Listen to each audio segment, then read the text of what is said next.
This is the unit on exponentials and logarithms for advanced functions and modeling. The first thing we're going to do is look at these graphs and see if we can figure out what type they are. Because one thing we need to make sure we understand is we keep adding more and more types of functions to our toolbox that we know what they look like. So what I'd encourage you to do is just pause the video and then try to do this on your own. Look at each one and see if you can identify whether it's linear, quadratic, polynomial, radical, piecewise, logarithmic, or exponential. I know those last two are new, so just do your best. Hopefully you've seen those before. So pause it, see if you can get each one. Each one has exactly one answer, and then hit play when you're ready. Alright, hopefully you actually followed instructions. Here are the answers. We have the A is quadratic. Anything that looks like a parabola, basically looks like a U or an upside down U like this one, that's going to be quadratic. Just means an x squared is the big term in it. Okay, B is radical.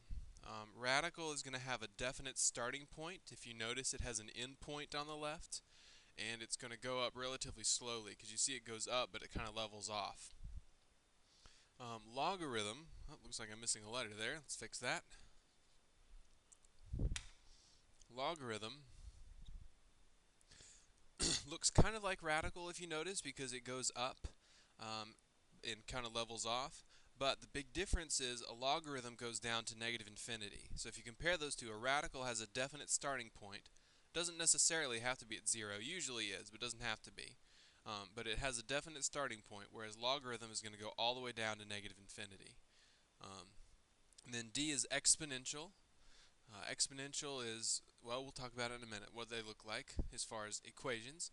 But it's a graph that goes up very quickly. If you notice, whereas radical and logarithm kind of level off, the exponential goes up really quickly. It starts kind of slow and then just zooms off. E is piecewise. Hopefully that's clear to you. It's in two different pieces. That's piecewise. We've dealt with that before. F is a polynomial. Now technically quadratic falls under the category of polynomial, but polynomial is more general. That could be an x squared, an x cubed, an x to the fourth, x to the fifth. And they have, bumps kind of like this. They can have little mins and maxes and things of that nature. G is, of course, linear because it is a straight line. So that's just a quick overview of what each type of graph looks like that we've gone over so far.